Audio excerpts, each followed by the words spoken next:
Hi there. Welcome to episode 12 of Turning Tracks. My name is Matt. And I'm Chris. And we're here to talk about the music that we love. For today's episode, we're going to be talking about a band that captured my attention from the first time I heard them on the Metal Choice Music Channel. And I have not been the same since. Sit down and strap in because at the speed of light, across empty plains of time, on a ship of jewels and gold, all of time unfolds. Today, we listen to the music of Horse the Band. Hello, Chris. Hello, Matt. What's going on, buddy? Living the dream. Yeah, I definitely know the living the dream. That's all I ever do. Live the dream. It's a good way to be. Good way to be. You know, head in the clouds, feet on the floor. That's something. That's a lyric somewhere. All's well. We're getting by. Hanging in there, listening to some good music, working. Kids are, let's see, right now when we're recording this, the kids are almost out of school. Mm-hmm. And this is our 12th episode. This is like wrapping up our first year. Yeah, it's, to take a moment to take a step back, it really feels like so long ago when you first presented this idea to me. And, and like, I don't think I said yes to anything quicker. Yeah, I was kind of surprised. I was a little nervous that you were going to be like, yeah, I don't know about that, but I think it's been a hoot. I've been having a good time. I think it's been very interesting. I especially enjoy the banter and conversations that come out of this on our Discord and stuff. Oh yeah, and then getting to kind of talk to people who do listen to this music as well, and it's been fantastic. Not that talking to you about this music is unfulfilling. It's just a secondary reward that I thoroughly enjoy. So it's kind of spun off into that vinyl channel. Yeah, it's actually that's more active than anything. Yeah, that vinyl channel is crazy. If you guys are listening and you enjoy talking about vinyl, like get over to our Discord, man. We're really with what was it? Well, at the time of recording this, we had Record Store Day, and that was a big deal. Mm-hmm. So it's been interesting. And you know what? That's an amazing segue because this Record Store Day that has just come and gone saw the release of The Mechanical Hand, the 2005 effort by Horse the Band. And it was... I don't need a lot of vinyl in my life. I have very specific records that I want.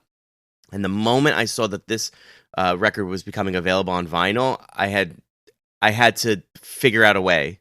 I had to have it. I absolutely had to have it. So I braved the lines of New York City, and all the vinyl stores, and I got my hands on it. And I tell you, I couldn't be happier. That record is what brings me around to Horse the Band. So before we dive in, for anyone who's new to the show, here's how this works. Each episode, either Chris or myself picks a band or an artist. Then that person has to choose 10 tracks, and 10 tracks only, that they believe represents the band or said artist. We listen to them, we discuss them. That's how it goes. That's it. Simple, simple, simple. I tend to want to talk a lot, and you may or may not have noticed that, but I've been doing my best to scale it back because I find that I'm long-winded. So one of the things that I have kind of decided to scale back is the band's history.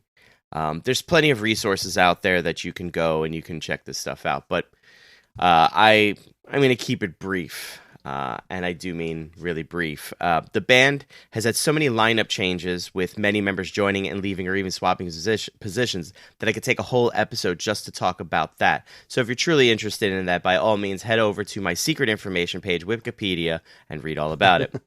In the meantime, all we're really concerned about is Horse the Band was originally formed in 1998 in Lake Forest, California by Eric Engstorm, and David Essen. And that's it. They've been a 5-piece for pretty much as long as I can tell. I think very early on they were a 4-piece, and eventually I think keys were introduced.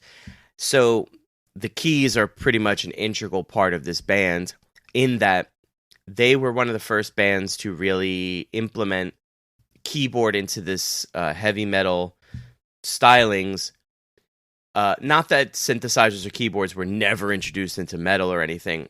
It's the patches they decided to use.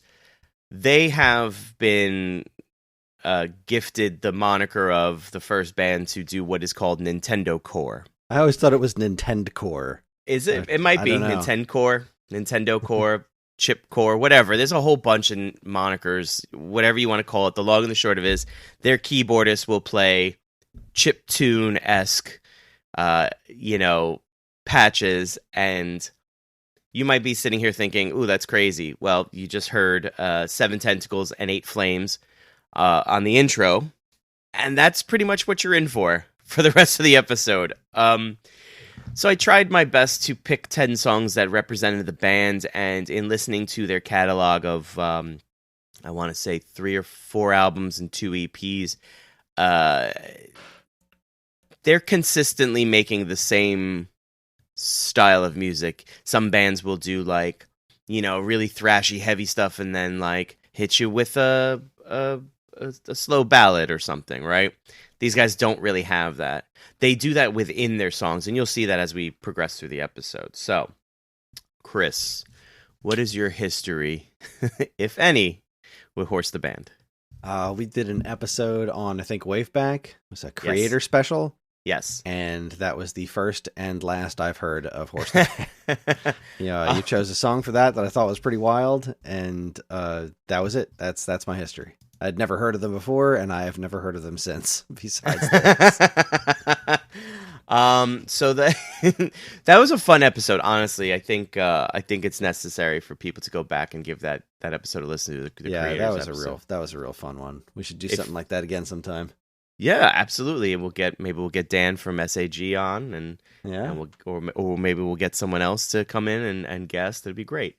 So the song that you're referring to was "The House of Boo," and the reason I chose it is because in that particular track, the keyboardist plays part of the House of Boo music.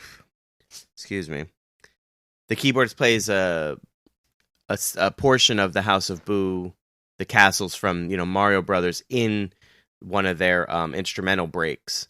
And since it was creator special, I felt it was fitting. And at the time we didn't know we were going to do this show, so I was like, well, how can I just jam Horse the Band in somewhere? People need to hear these guys. So that's where that is. Unfortunately, that song is not on our playlist tonight. Like I said, we already did it. If you want to hear it, obviously there's plenty of places you could do it, but I suggest going to listen to the creators episode of Waveback Podcast. Now, that being said, I think we should just dive right in. I agree. Great. So the first track we're going to listen to is called Cutsman. It is the first track off of R. Borlax, which is their It's the second track off the record R. Borlax from 2003. The first track is 7 Tentacles and 8 Flames, which was in our intro. And yeah, Cutsman, if you're familiar with Mega Man, is one of the first villains you encounter, I believe, in the very first Mega Man, right? It was the first Mega Man, and it was Cutman. But I gotcha. It was something officially referred to it as Cutsman. I can't remember if it was in the manual or it was in like Nintendo Power, but like there was a really common misconception of calling Cutman Cutsman for a long time, and I can't remember exactly what the origin of it was. Maybe just because it sounds like Gutsman. There was a Gutsman and a Cutman, but I'm pretty sure there was something official that referred to him as Cutsman. I appreciate you. It was probably bad translation too, because early on, when they translated stuff from Japanese to English, it was kind of like, meh, all your base art belong to us. So, what do you say? Anyway, here is Cutsman off of R. Borlax from Horse the Band. Enjoy. What is that? Fire from the gods. I don't know.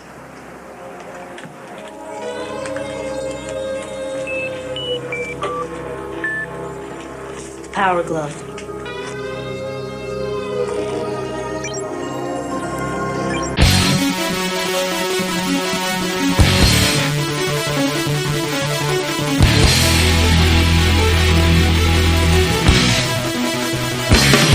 That little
I love the Power Glove. It's so bad. That was Cuts Man from Horse the Band off of our Borlax from 2003. Chris, you're laughing, so I'm very curious, man. What's up? Well, I mean, you're always going to win my heart by bookending your song with literal audio from one of my favorite movies of all time. And what movie's that, Chris? That's The Wizard. Yeah, man. Starring Fred Savage.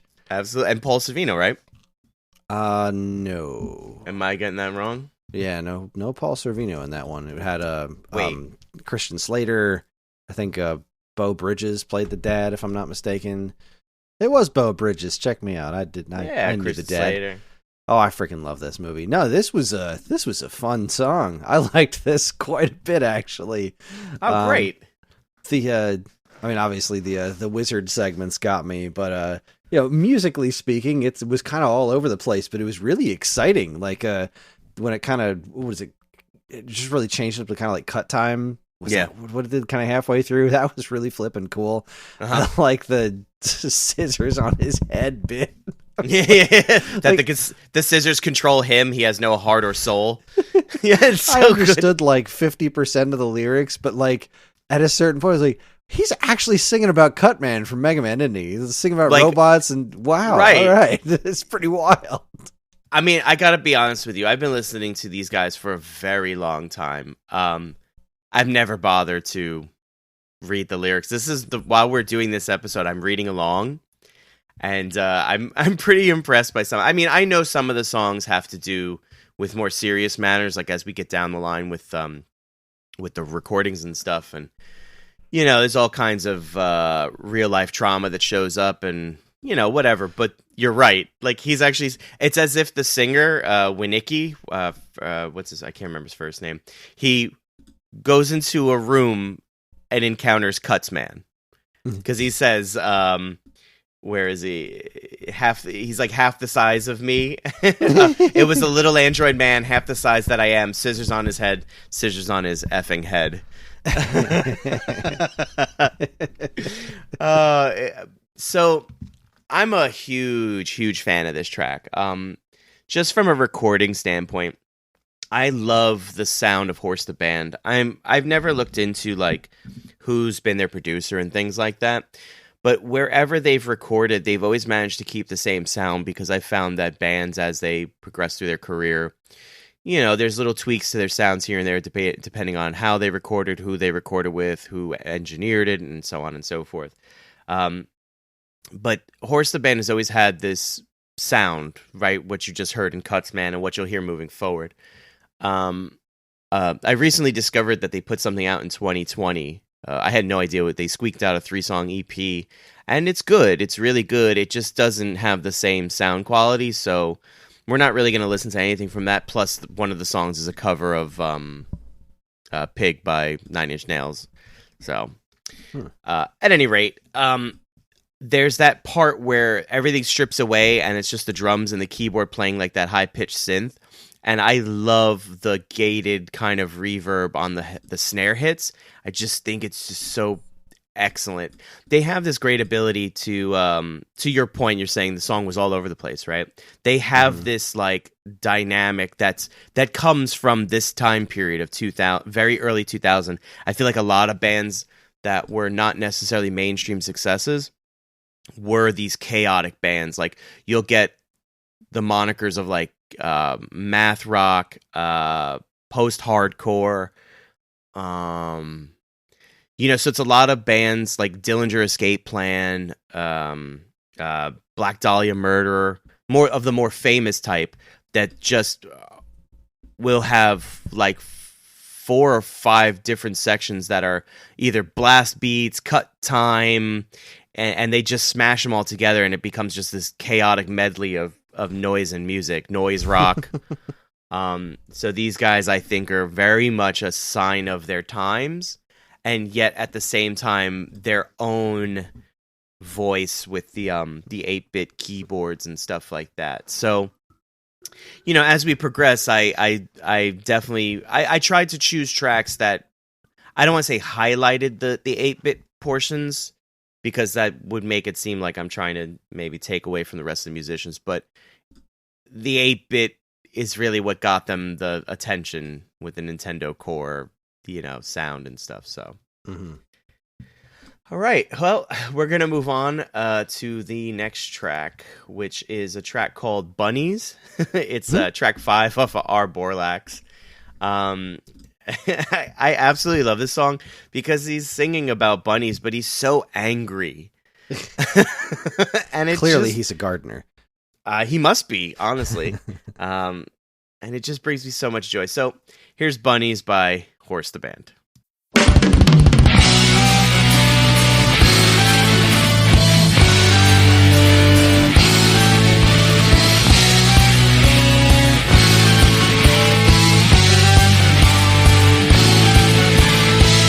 And the people rise again. Rocket machine is in.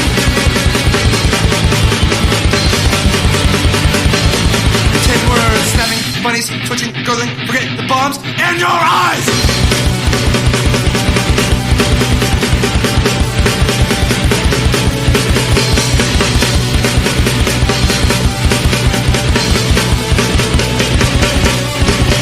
Roaring with whispers, tiny bunnies, smash those fucking bunnies.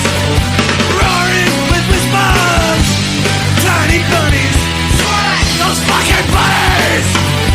7 information and a sensationalist man. They corrupt. Heads snapping and misspelling, eyes twitching in response to the sound of the words.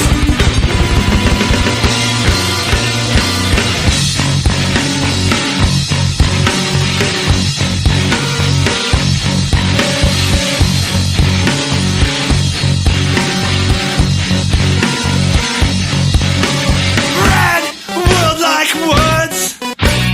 Soaring falling.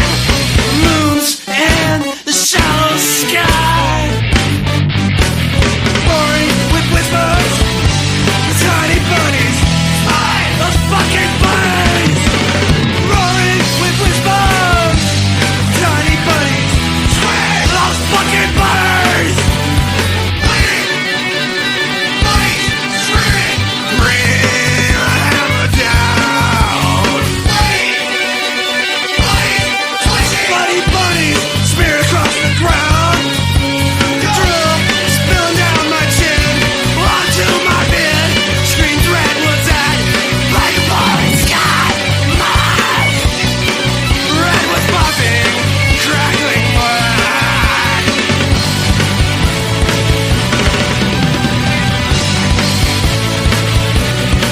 10 words. Stubborn bodies twitching, gargling. Forget the bombs in your eyes. Forget the bombs in your eyes. Speak the words to crack open the sky.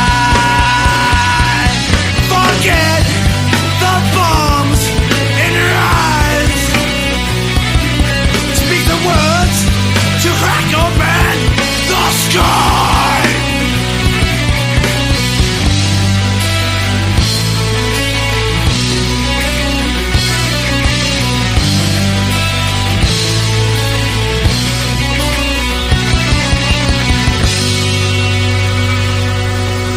That was Bunnies by Horse the Band off the 2003 release, Our Borlax. And Chris, how'd that grab you? Man, you were not kidding. That guy is angry about bunnies. Yeah. He I don't mean, like 'em. you warned me, but like I was I not did. prepared. He was okay. like, fucking bunnies. Yeah. Yeah. Really mad. He It was was. a good time. It was a good time. I mean, look, this is definitely not my kind of music that I would normally listen to, but I would be lying if I said I wasn't enjoying myself right now. It's pretty cool stuff. Well, that's great. It's got quite a personality, and I like that about it. I always struggle with like right towards the beginning of this song when it's just like so machinery, like I always struggle with it because there's another band that did something similar. Anytime I hear something that goes that quick, I can't even tell you for sure if it's legitimately off tempo or if it's just sounds that way in my mind. But I always feel like something doesn't sound right when it gets that fast. Like something drifts.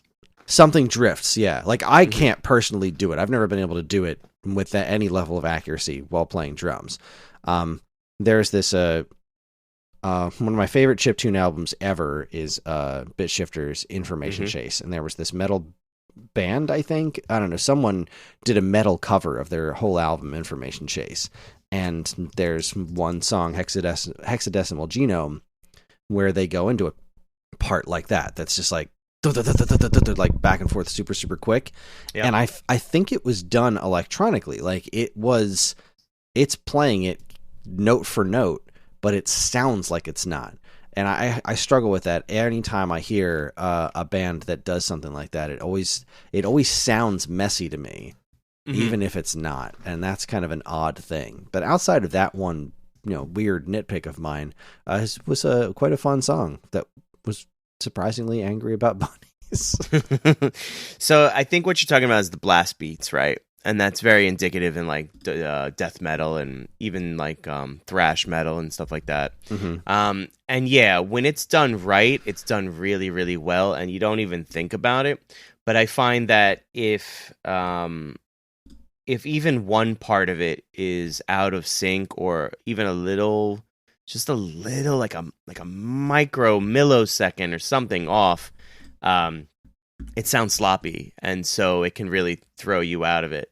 Thankfully, these guys don't linger in there too long, and a lot of the bands that are in this, genre of music, not just Nintendo Core, but the post-hardcore, chaos metal and stuff, they move around so much that I think you don't get time to, analyze what you're listening to. So, again, I will always draw a note to the synthesizers. I just think they, especially in this one, they really go with, like, they play with guitar, then they sit out on their own, they take leads and stuff. What's his name? Eric, where is his name? Engstorm.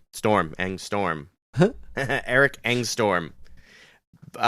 Just the brilliance and the wherewithal of where to play, where not to play, what kind of space he's got to play with is fantastic. And that's one of the reasons why I love this band, is that those keyboards could very easily get lost in all of the blast beats and all of the signature changes and stuff like that. And they don't. They're just prominent, and I absolutely love it.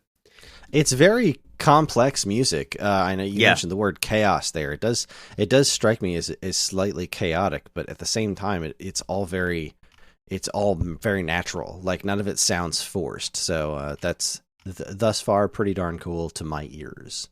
That's a pretty good observation, honestly, because obviously, if you're going to put something on wax, as the kids say, there's a lot of intention. I think there's only one record in history that doesn't go that way, and at the moment it completely escapes me, but I will have it maybe by the end of it. But everything's very intentional, and these guys, I think, spent a lot of time crafting everything to make it the way it is. So it's intentional. The last track we're gonna listen to off of our Borlax is a name that cracks me up, and I'm going to mess it up because no matter how many times I read it to myself while I was writing it down, I couldn't get it right. It's the immense defecation of the Buntaluffagus. Oh my God, I can't say it. Buntaluffagus. So the immense defecation of the Buntaluffagus.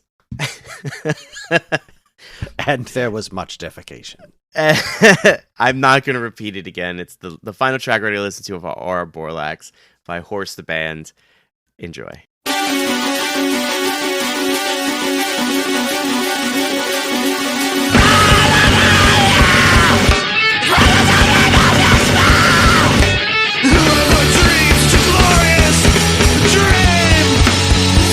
Tremendous expulsion could bring me such joy.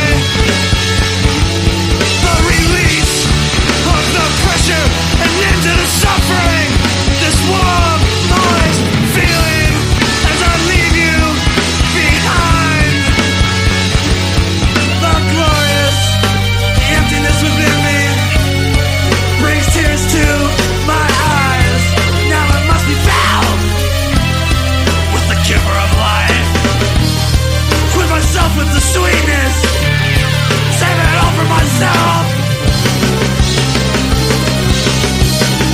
There is none left for you. Now I'm complete. Without you as well. Must well become a part of me. You're a part of me. I'm the almighty power.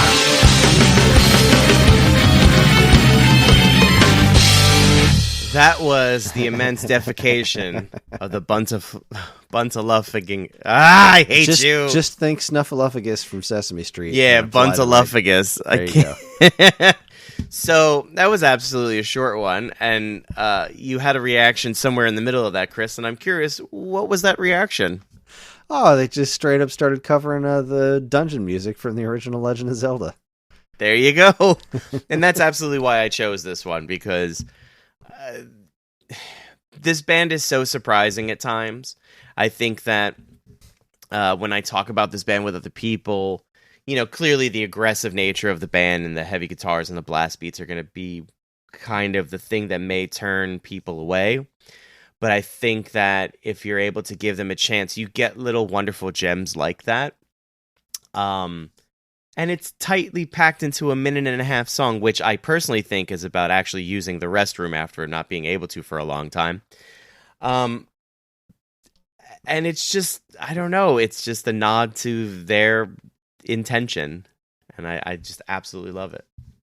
Yeah, it was a super fun song. Not going to say that I understood the lyrics or what the lyrics were trying to say, even the Maybe words it's that for I the did better. understand. That's fine. It was still a fun little blast of music. All right, so now we're going to make a move to their next record, which was recorded in 2005, and it is The Mechanical Hand, which is by far and wide one of my favorite records by them, so much so that I had to get it on vinyl from Record Store Day. This record, in my opinion, from back to front, is a hell of a trip. You've got kind of an idea of what this band is about now, and you know it's more of that, and not in the terrible way either. If you're digging this, then obviously you're gonna have a great time with the rest of it. According to their Wikipedia, I don't know how much, I take this all with a grain of salt.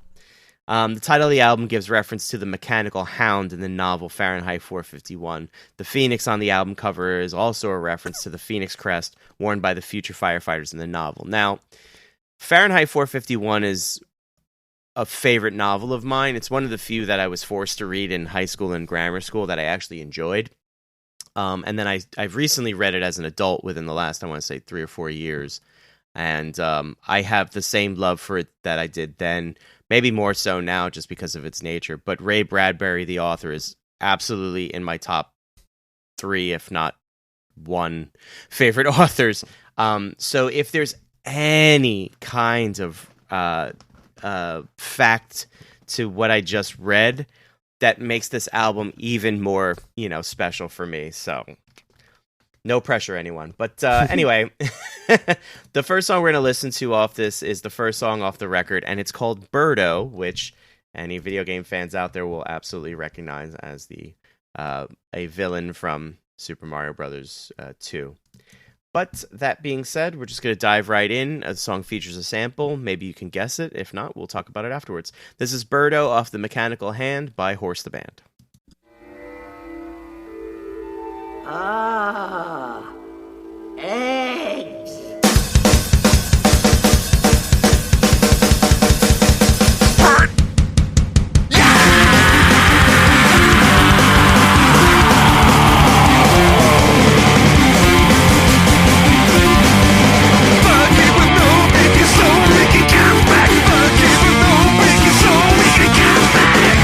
Special wings and broken legs, as if our crims got automatic aim.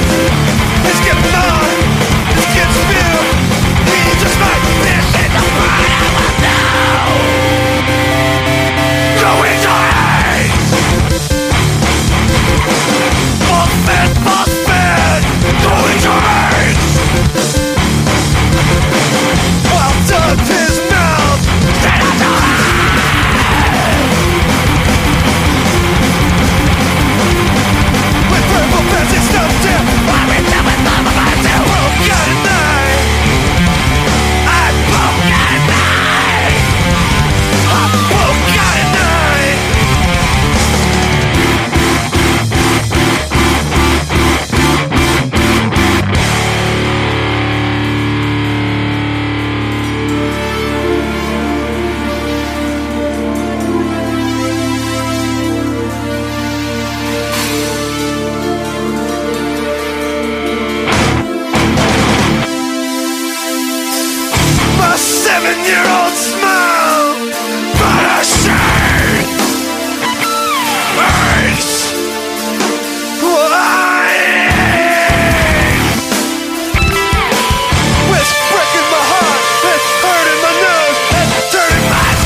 That was Birdo by Horse the Band off the 2005 release, The Mechanical Hand. Chris, I heard you kind of, snickering and stuff, so... I mean, just the general concept of, this heavy, heavy music and then go, bird! Oh! It's very funny to me. And then towards the end, he's yelling, throw it back. Yep.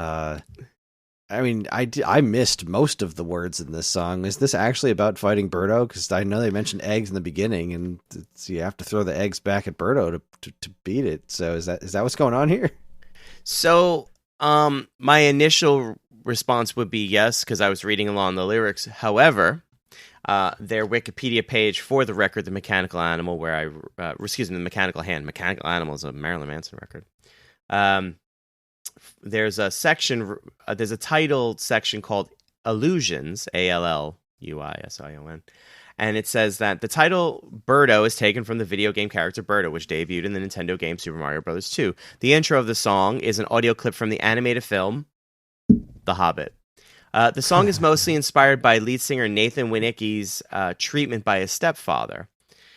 That's all it really says, and then it goes on to talk about the music video. I'm sure at some point, because let me backtrack to the lyrics, right? I mean, the second little I'm looking at the lyrics now. The second little chunk here is a direct reference to the instruction manual where Birdo is referred to a boy who thinks he's a girl and would prefer to be called Birdette. Like that's straight out of the instruction manual there. That's funny.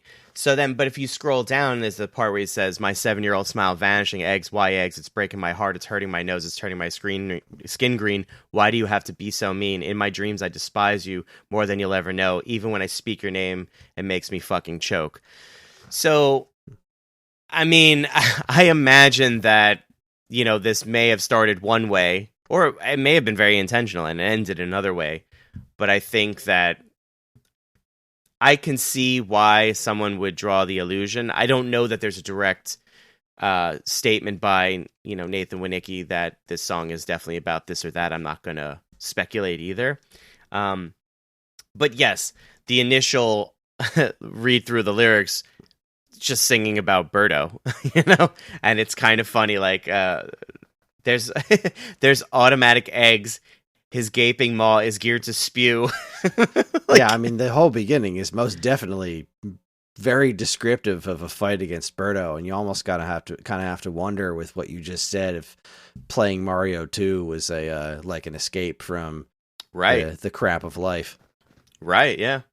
Because then you draw the parallel, in my dreams I despise you, and if you don't know how Mario 2 ends, well... Yeah. Sorry, but... Spoiler alert. Yeah, spoiler alert.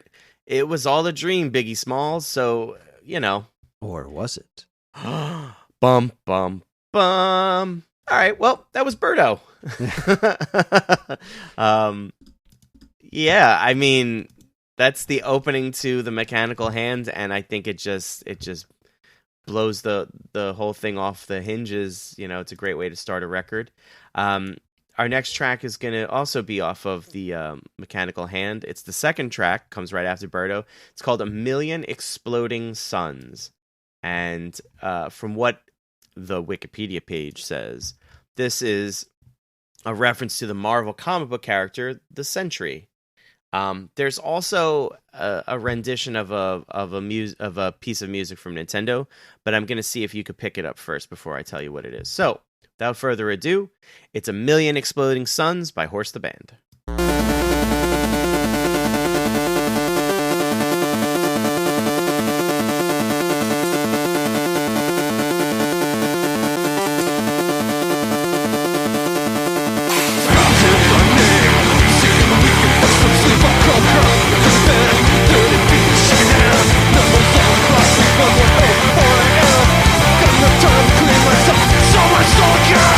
When I sleep, I dream out my way.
was A Million Exploding Suns by Horse the Band off the Mechanical Animal. God damn it, I did it again. The Mechanical Hand record out of 2005. I don't know if you caught it, Chris, but did you? I didn't. I was listening for it, and I thought I heard a couple of riffs that sounded familiar, but I couldn't place anything specifically. I have to guess it was that part at the end where it was all major chords, because that seems to be very antithetical to this band's style. But yeah, I don't really know. According to the Wikipedia, again, grain of salt, the song also features a keyboard rendition of part of the first level theme song from the game Bionic Commando. I'm not familiar with it. With a Bionic Commando, yeah. I didn't get that one when I was a kid. It was never at my rental shops or anything, so I didn't play it until I was older. So I'm not super familiar with its soundtrack. It's not somewhere in the deep recesses of your brain like everything else. No, Bionic Commando is a weird blind spot for me. I've never really played through that one. Yeah, me too. I mean, I enjoyed the concept of it, but at any rate, really quickly, since we're not going to listen to The House of Boo, which is also on this record as aforementioned early on, I wanted to read that the song itself is actually about Nathan's childhood and an incident involving someone breaking into his home and the resulting trauma. So I think I'm maybe beating a dead horse, the band, by saying this, but you know, I think there's still people out there who look at certain genres of music and think, oh, it's brainless and there's nothing to it and stuff. And I think this record is a great example of how that is not absolutely true in any bit of or stretch of the imagination. You know, I always feel for someone who's got trauma, you know, so if this was the catharsis, if this was the release, like, so be it. And I'm just happy to be able to bask in the wonder that is the Mechanical Hand. Right. So that being said, the next track we're going to listen to, so House of Boo is track 4. We're going to listen to track 9, Taken by Vultures. I just think it's a funny song. And there's I don't want to spoil the surprise, but there's a middle portion that just randomly pops up in my head. So we're just going to listen to it now. This is Taken by Vultures by Horse the Band.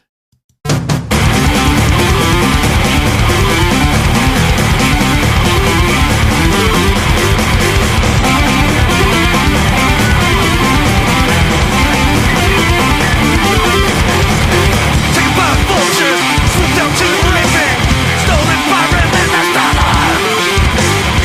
Taken by vultures, swooped down to kill, stolen by relentless power.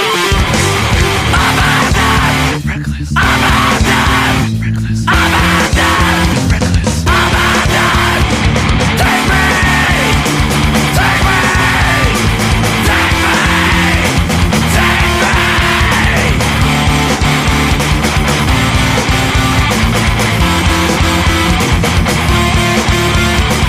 Weak and blood red from a broken beak. Here's how the sound dusty wings, hungry for dead things. Slaves! Masturbate to a single note.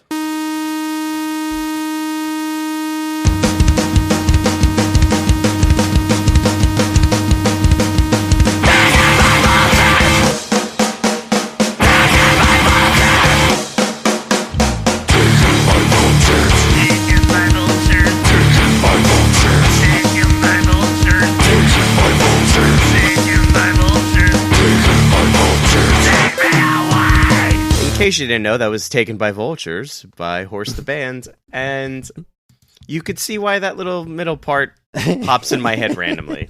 Just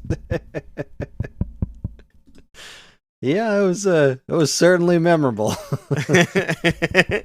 But I enjoy the fact that after that bit of dialogue, it's a single note, and Of course, well, what else? follow through, you know, Yeah, what else are the slaves supposed to do, right?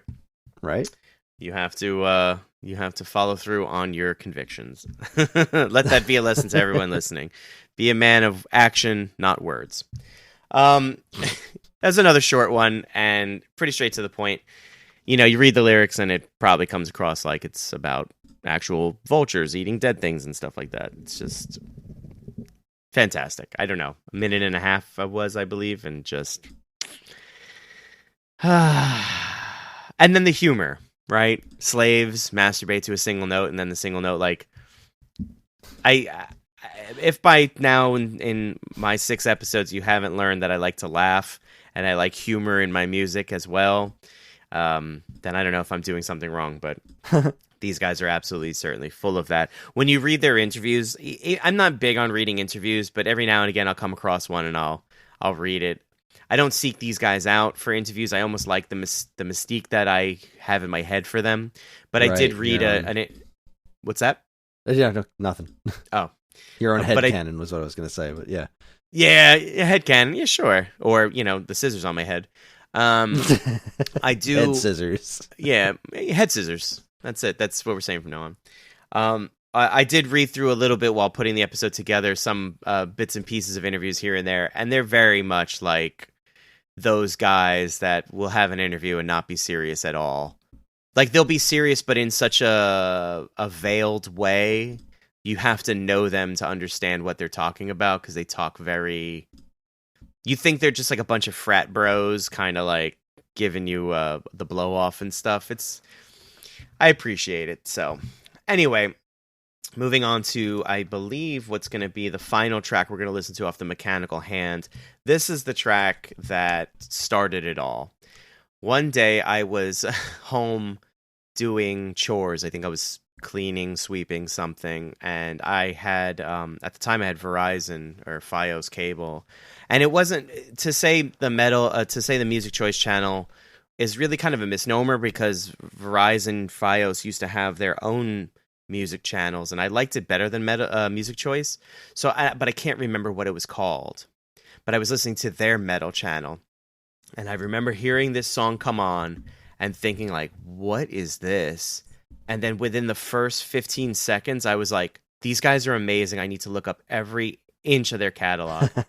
And I was not disappointed. And now, for better or for worse, you guys are experiencing this as well. So the song is called Lord Gold Throne Room. It's off of the Mechanical Hand 2005 release from Horse the Band. Enjoy.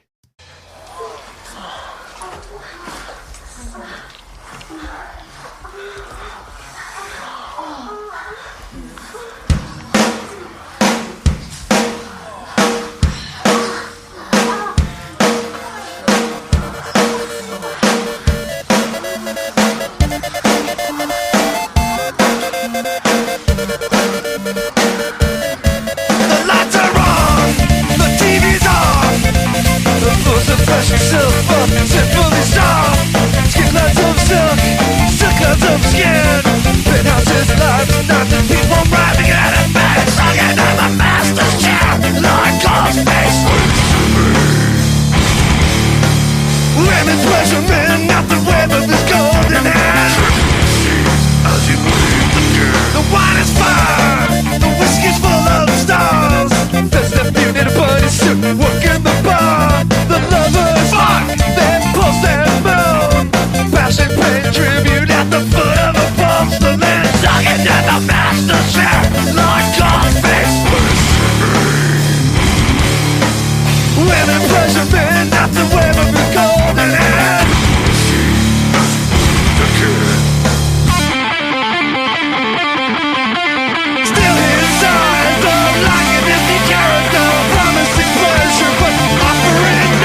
That was Lord Gold Throne Room by Horse the Band off the 2005 release, The Mechanical Hand. When I first heard that song, I'd never heard anything like it. And I thought to myself, this is absolutely mind-blowing. The blast beats, everything I talk about, the blast beats, the 8-bit keyboards, the guitar work is so untouchable. Just the how they're locked together. The vocalist has got such a unique cadence and timbre to his voice, and that's one thing I haven't really talked about. Sure, I talk about his input, vocally, or excuse me, lyrically, but his vocals are just so unique, and I couldn't imagine this band without it. This band is just such a great sum of all its parts that are that's why I became such a huge fan so instantaneously, and it's because of that song. Well, I mean, what a song to kind of introduce yourself to. That was epic. Was really the only word I can think of to properly describe what I just heard. It was like, it's very strange to me parsing this very tactile metal music with these like very specifically NES sound effects. Like it's a really strange combination, but it is effective. Like they sell it 100%. They get behind it. They treat it like an instrument instead of a novelty, and I think that's right. What kind of makes this pretty special. It was quite. I don't know what else to call it other than epic. It was a pretty wild ride. This particular track is definitely kind of an epic, right? It's a very sprawling, and then that whole outro, right? I had said at the onset, they don't really do ballads, but instead they put that stuff within the tracks themselves. You won't get a full quote-unquote ballad or quote-unquote slow song, but you'll get those pieces in there. They're fully capable of it, and there it is, right? And maybe it's because I've been listening to this for so long that I think it just works so well. Maybe if you're hearing this for the first time, you think, oh my God, it's really rattling and jarring. I don't know how I feel about it. But again, opinion, strictly opinion. I think they do this genre so well, considering that if you're a purist or if you're like a music nerd or something, you might say like, well, they're the first to do it, so they're writing the rules as they're writing the songs. I don't know. It's all speculative. So at any rate, we're going to leave The Mechanical Hand. I'm going to have a single tear in my eye as we do so. We're going to move Mechanical Foot. Well, so long as you don't find that somewhere it shouldn't be. We're going to move on to... Why did they give me a microphone? We're going to move on to an EP of theirs called Pizza, sometimes referred to as Pizza EP. This is a little strange one. It's got 5 tracks on it. It's approximately 20 minutes long. I'm not going to read what's written on the Wikipedia verbatim. It's a real big blurb about the Pizza EP. I think it gives you a great idea if you decide to go and do that. It gives you a great idea of the mindset of the guys in this band, which is to say their level of humor and their level of intention. That being said, this EP, in a 2008 interview, the keyboardist Eric Engstrom, Mother Lover. It is. See, look, I see this in some places Storm. I see it in places Strom. I'm going to say it says Eric Engstrom. Eric Engstrom. Keyboardist Eric Engstrom stated that if he could delete anything from the Horse the Band catalog, it would be Pizza EP. I don't know. I'm not entirely sold. This record contains 4 tracks. I just want to read the names. We're going to listen to Anti Pizza. The second track is called Crippled by Pizza. Pizzeria in the Pizzeria. That's the name of the track, and I want you to understand that the first pizzeria is spelled similar to diarrhea. Okay? Track 3 is Where Pizza, as in werewolf, where pizza. Track 4 is Pizza Niff, and then track 5 is a cover of the Teenage Mutant Ninja Turtles cartoon theme song. So if that doesn't, like you do, right? So if that doesn't give you an idea of, how touched in the head these gentlemen are and how seriously they take everything, I don't know what will. At any rate, we're going to listen to Anti-Pizza off of Pizza, the EP, from 2006. Enjoy.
That was the soothing sounds of a song called Anti-Pizza by Horst Band off of Pizza EP. The lyrics are just a touch ridiculous. Unmade by Anti-Pizza. So good it destroyed the world. One slice of antimatter, delicious and uncontrollable. There's not a better passion, is there, for you, of course, imploding with taste of thunder, dense as the heart of a star. I mean, if that's not poetry, I don't know what is. I love these guys so much, and I don't care what they think about the Pizza EP. I think it's fantastic. And honestly, their cover, I definitely please go listen to their cover of Teenage Mutant Ninja Turtles, the theme song from the cartoon, from the old 80s cartoon. They actually do a pretty spot on cover. They only get a little Horse the Band just for a little bit, but otherwise it's actually a very spot on rendition, and it was very surprising to me when I picked up the EP. But yeah, Eric would like to erase this, and if he did, we wouldn't have that. So, Chris, how you doing over there? Doing okay. I'm listening to the Ninja Turtles theme. All right. Starts off pretty weird. Yeah. It's from an episode. Yeah, but once they get into it, yeah, this is pretty spot on. Yeah, well done. Look, I mean, I guess if I were this band and somebody asked me that question, like if you could delete something from your catalog, like I can kind of understand looking at this time that you decided to dedicate an entire album to pizza. Well, so it's funny that you say that, because if you go over to the Wikipedia page, and I don't mean to cut you off, but they actually canceled half a tour and then went and wrote this EP. Wow. So I don't know if the two are intertwined. Like, guys, we have to, because the story they tell is like they were in Chicago and they had the greatest pizza in the world, and it inspired them to write, this EP. And it goes on. There's mention of Nietzsche's The Gay Science, and it's just so whacked out. They're clearly very intelligent. You know what I mean? Yeah. But the band ended their time on the Stampeding Machines tour almost halfway through in order to record the EP. Like, yeah, I get it. Like, it is quite silly, and I can understand. Like, I think it's great personally. Yeah. I really enjoyed Anti-Pizza and the insane lyrics, and I love that there's a Ninja Turtles theme on here. But if I could understand being in the band and looking back on it and being like, this was ridiculous even by our standards, and we probably should have played more live shows. So, yeah, right. We kind of screwed the fans or whatever. Maybe I get it. Whatever. I'm with you though. Like, I think this is a great piece of personality for this wacky ass band. So it was, thumbs up for Anti-Pizza. All right. Well, we're rounding down to our final two and leaving the Pizza EP behind us. I'm so eating pizza for lunch. I also just noticed that on, what was it, R. Borlax, there's a track called Pulse Voice, which is like, that's a deep cut Zelda reference right there. Well done. There you go. See, and that's the thing, right? If you really dig through some of this stuff, you'll see that they wear their affections on their heart, on their sleeve. I mean, I can't stress enough, this isn't really my kind of music. Of course. But I cannot shake the feeling that I would definitely get along with these people. That's exactly what I feel like. Like, I don't want to sound like some psycho fan where I'm like, oh, we should totally be friends, Horse the Band. But I feel like if I ever met them individually, like just in a random place, didn't know they were Horse the Band, right? Like, I met the guy Eric and we struck up a conversation. I'd probably leave the conversation going like, that dude's pretty cool. I could be his friend. I can fuck with that. That's good time. I fucks with that. All right. Anyway, moving on to the next record in their catalog by the title A Natural Death 2007. This is by no means their last record recorded. Following this, they have a record called Desperate Living. I don't have much to say about that record per se, and as much as I wanted to pull a couple tracks to listen to it on the episode, I didn't. The outro song, which we'll talk about at the end, is absolutely a song from that record. So, but for all intents and purposes, this is the last record we're going to listen to, A Natural Death. The first track we're going to listen to, if I'm not mistaken, was a single. I know that I've talked in the past about not wanting to do singles and stuff, but I believe that this song really again, it's a song that encapsulates who the band is as a whole, and here we are. I think, let's see, 1, 2, 3, 4, 5. We're like five or six releases, proper releases, because there were 2 when they were fresh out of high school records. But some bands have an evolution, and you can hear it. I think this band, all they did was get better and tighter, and I think the track Murder, is a great example of that. So, without further ado, this is track number 2 off of A Natural Death from 2007 by Horse the Band. Enjoy.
So that was Murder off of A Natural Death by Horse the Band. Certainly not a happy tune. No. Murder off of natural death. Yeah, in reading the lyrics, which again, this is probably the first time I've really given the lyrics any kind of attention. It strikes me as told from the point of view of a First Nation, indigenous person of the Americas. Murdering settlers.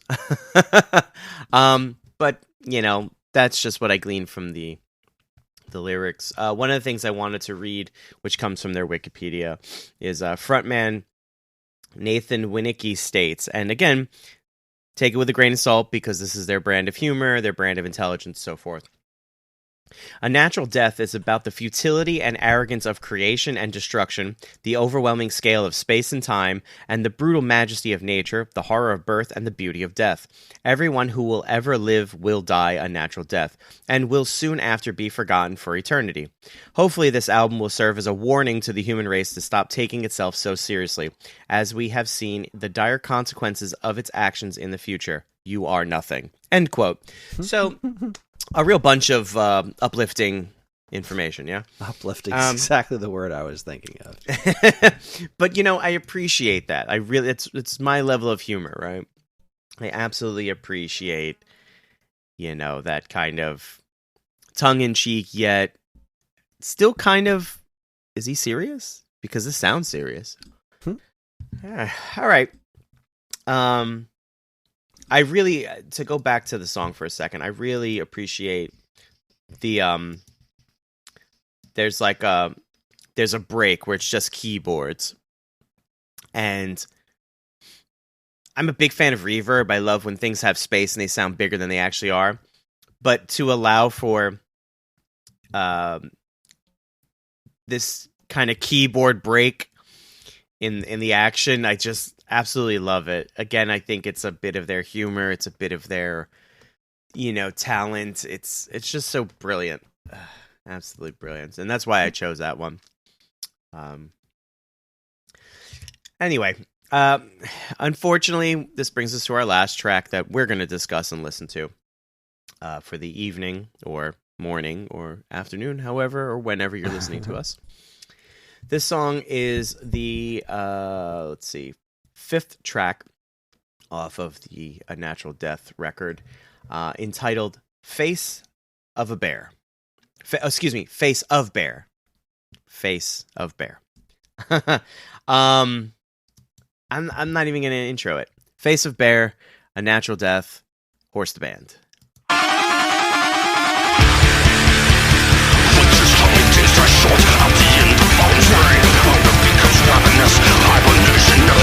Soon the silent slumber, now October's feast.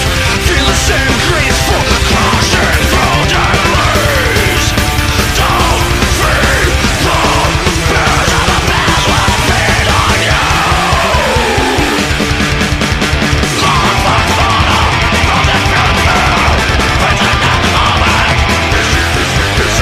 Long for return, burst from side, bears come with wonders.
That was Face of Bear off of the 2007 release, A Natural Death by Horse the Band.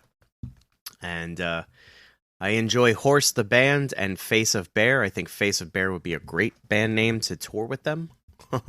Or if you're going to do a Horse the Band cover band, I would choose Face of Bear as my name. So those are our 10. Chris, please enlighten me with your ruminations and gleamings of today's episode. I don't know how to properly articulate this one, but if a band's album could have a final boss, it would be Face of Bear.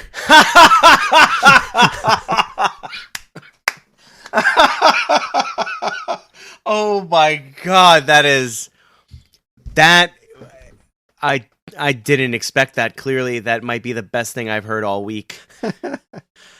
It was just something very specifically imposing and boss battle-y about that song, Yeah. but like it wasn't like boss music from a video game. It was like this band's music as a boss music. I don't know how else to articulate it. I That's get just it. how I felt If about this it. band were a video game, we just listened to a bunch of their video game levels, and now we've come to the final boss. Yeah, there you go.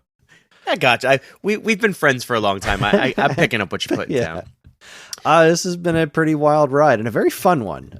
This Good. is really entertaining and enlightening. I love stepping outside of my comfort zone when it comes to music types, and I can honestly say it's not what I expected.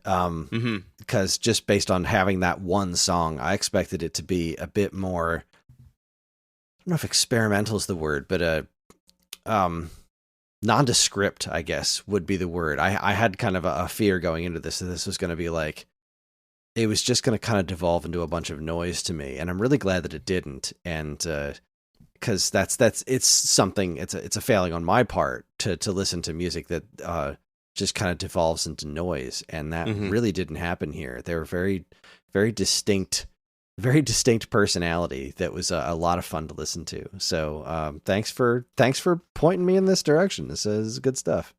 Well, I appreciate you. I mean, you kind of have no choice to sit through it because the show was your idea. It but is what we agreed to. Yes, it is. No, but it's true, right? You and I don't mean you, but you go into things with certain biases, right? And it's tough to be open, right? Especially when you have these biases. So I fully understand what you're saying, because even me as a metal fan, like I love ugly, aggressive, blast beat ridden metal. But there are bands that I like that I can only listen to one or two songs. I can't listen to a full record because it just becomes too much. Mm-hmm. So I can understand that was what I'm thinking of is probably what you're thinking of.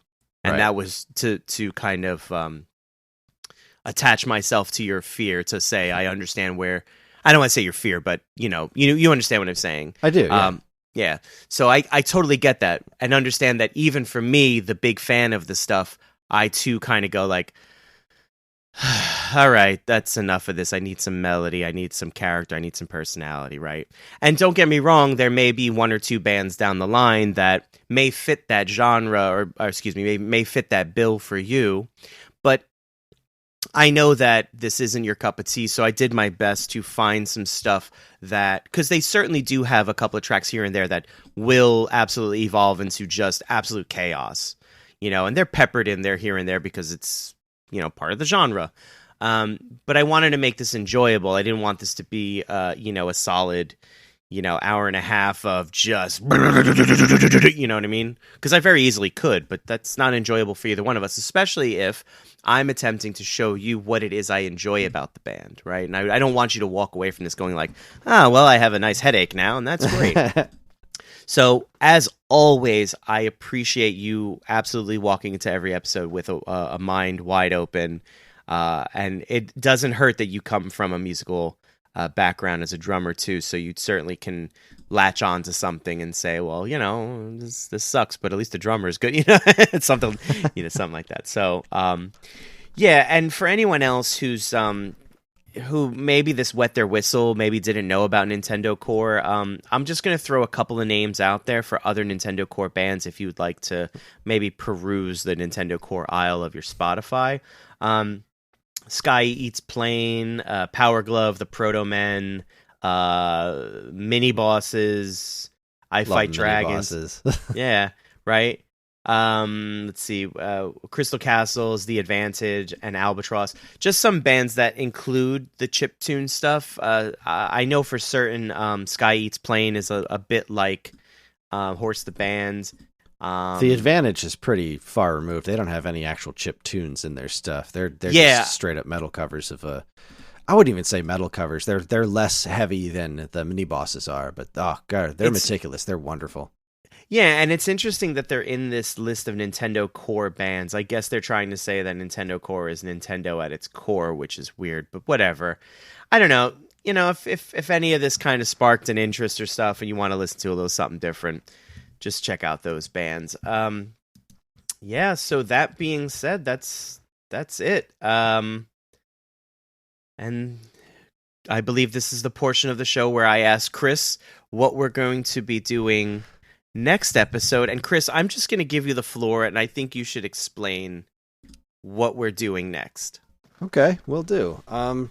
So this wraps up 1 year of Turning Tracks, and Yay! I thought it would be pretty fun to have a special celebration for our 1 year anniversary.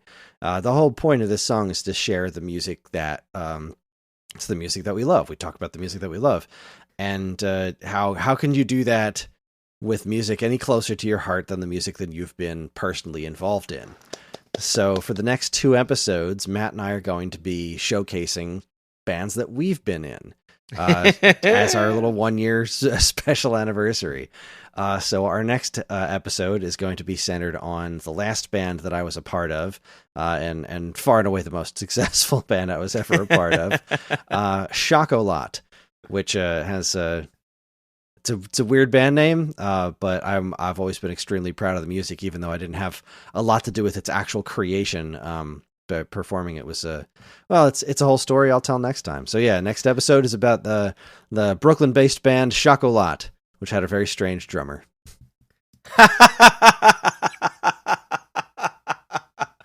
I cannot tell you, Chris, how excited. First of all, I'm really proud of us because this was an idea that you had, and it was something I constantly thought about, but I could never quite configure how this would work. And when you came to me and said, I have this idea for a show, which would eventually become Turning Tracks, and how immediately I said yes, because it was a thing that was inside of me that I couldn't articulate. And I said, this man gets it.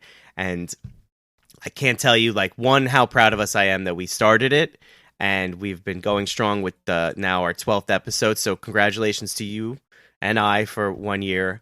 And to everyone who listens, as always, thank you so much. We really appreciate you. We appreciate the conversations and stuff. So I can't believe we're going to start our new year with your band's music. And then, well, I guess we'll talk about my pick on the next episode. So you're going to have to wait. But that being said, we here at Turning Tracks are incredibly grateful to everyone who listens, and we love communicating with you any way we can.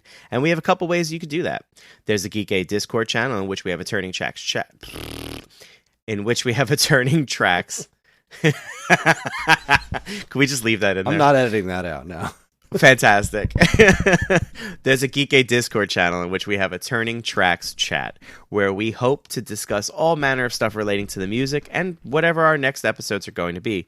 And of course, you can always still send us mail at you can still send us email at mail@geekade.com, geekade.com.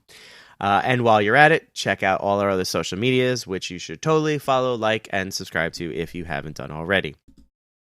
Turning Tracks and other Geek Aid podcasts are made possible thanks to Patreon. God damn it. I think I'm thinking about lunch. Okay. Turning Tracks and other Geekade podcasts are made possible thanks to Geekade Patreon page. There, patrons can get access to a monthly podcast topic and recording schedule, get early access to most of Geekade shows, including this one, and more. If you've enjoyed our podcast over the years, follow the link in the description and give it a look. We really, really appreciate it. Finally, as always, be sure to check out all the other great content we have on our site over at geekade.com. That's geekade.com, but you should know that by now. And finally, we're going to leave you with a song that will be the bow on the Horse the Band present some of you may have not wanted. Pause for laughter. Oh, wait, I wasn't supposed to read that. In keeping in theme with my sign-off dedications, here is today's. This song is dedicated to anyone who was not afraid of being themselves at whatever costs. It's hard enough to fit in, but it's even harder to stand out. So here's to bands like Horse the Band and anyone else who will be able to buck the yoke and blaze their own path. And maybe even start a whole new subgenre of music in the process. The song is called Horse the Song. Thank you, and have a wonderful whatever's left in your day.